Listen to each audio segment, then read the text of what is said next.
বিগত আওয়ামী লীগ সরকারের 15 বছরে দেশ থেকে পাচার হয়েছে প্রায় 17,60,000 কোটি টাকা, ডলারের হিসেবে যা প্রায় $150 বিলিয়ন।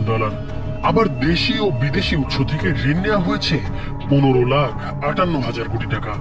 অন্যদিকে কোনো নিয়ম নীতির তোয়াক্কা না করে অতিরিক্ত 60,000 কোটি টাকা ছাপিয়ে বাজারে ছেড়ে দিয়েছে আওয়ামী লীগ সরকার। আবার ব্যাংক থেকে ঋণ নিয়ে ফেরত না দেওয়ার পরিমাণও 2,11,000 কোটি টাকা।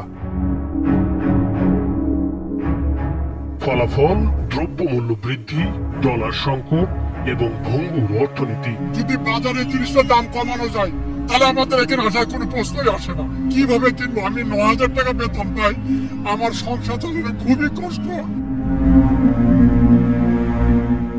কোন দেশের সরকার চাইলে ইচ্ছে মতো টাকা ছাপাতে পারে না। অতিরিক্ত টাকা ছাপা হলে টাকার মান কমে যায়, বেড়ে যায় নিত্য প্রয়োজনীয় দ্রব্যের দাম। অর্থনীতির ভাষায় যাকে বলা হয় মুদ্রাস্ফীতি। বাংলাদেশের বাজারে যে দাম বৃদ্ধি হয়েছে তার মূল কারণ হিসেবে ধরা হচ্ছে আওয়ামী লীগ সরকারের অপরিকল্পিত মুদ্রানীতিকে। একদিকে বিপুল পরিমাণ টাকা পাচার করা হয়েছে, অন্যদিকে অপরিকল্পিতভাবে ছাপানো হয়েছে হাজার হাজার কোটি টাকা। অন্তর্বর্তী সরকারের 1 মাস উপলক্ষে প্রধান উপদেষ্টা ডক্টর মোহাম্মদ ইউনূস জাতির উদ্দেশ্যে দেওয়া ভাষণে বলেন, ফ্যাসিবাদী সরকার লুটপাট করার জন্য নতুন করে 60,000 কোটি টাকা ছাপিয়ে বাজারে ছাড়ার কারণে মুদ্রাস্ফীতির শিকার হয়েছে দেশের মানুষ। নতুন করে 60,000 কোটি টাকা ছাপিয়ে বাজারে ছাড়ার কারণে মুদ্রাস্ফীতির শিকার হয়েছে দেশের মানুষ। 2009 সালে শেখ হাসিনা যখন দ্বিতীয় মেয়াদে ক্ষমতায় আসেন তখন সরকারের ঋণ ছিল মাত্র 2,76,830 কোটি টাকা। আর ছাত্র জনতার গণ অভ্যুত্থানের মুখে তার টানা চতুর্থ মেয়াদের সরকারের পতনের সময় দেশের মোট ঋণের পরিমাণ দাঁড়ায় 18,35,000 কোটি টাকা।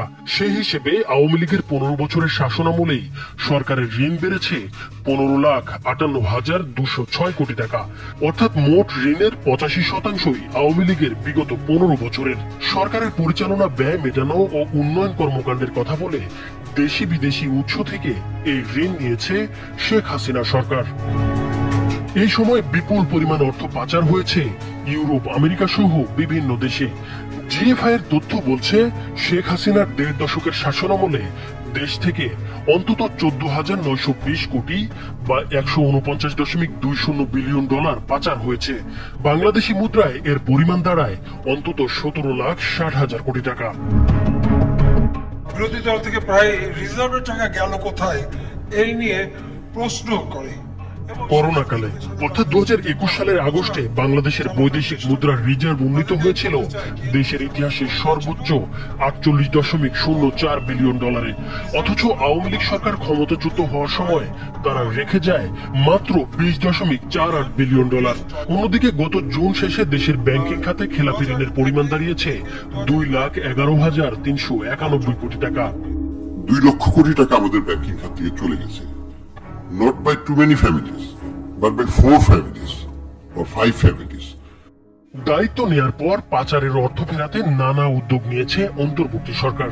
ইতোমধ্যে জাতিসংঘ, বিশ্ব ব্যাংক, এফবিআই সহ বিভিন্ন সংস্থার সঙ্গে বৈঠকও করেছে দুদক এবং সংশ্লিষ্ট কর্তৃপক্ষ। পাচার হয়ে যাওয়া অর্থ ফেরাতে সহায়তার প্রতিশ্রুতি দিয়েছে যুক্তরাষ্ট্র এবং ইউরোপীয় ইউনিয়ন। তাছাড়া বাংলাদেশ ব্যাংকের গভর্নরকে প্রধান করে টাস্কফোর্স পুনর্গঠনও করা হয়েছে। মার্কিন পররাষ্ট্রমন্ত্রী অ্যান্টনি ব্লিংকেন বলেছেন, ওয়াশিংটন বাংলাদেশ পুনর্গঠনে সহায়তার জন্য একসঙ্গে কাজ করবে। বাংলাদেশ থেকে পাচার হওয়া অর্থ ফিরিয়ে আনা, রোহিঙ্গা সংকট, সন্ত্রাস দমন, শ্রম বিষয়ক সংকট সহ বিভিন্ন বিষয়ে সহায়তা করতে প্রস্তুত রয়েছে যুক্তরাষ্ট্র। এছাড়া ইতিমধ্যে 71টি দেশে চিঠিও পাঠিয়েছে দুর্নীতি দমন কমিশন।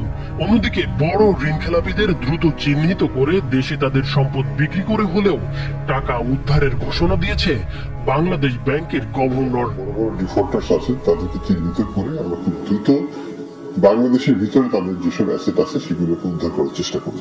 বিদেশি যেগুলো অর্থ তারা পাচার করেছে সেগুলোকে আনার জন্য আমরা আইনগত এবং ইন্টারন্যাশনাল এফোর্ট আমরা নেব। নাইমুর হোসেন, মাছরাঙা টেলিভিশন।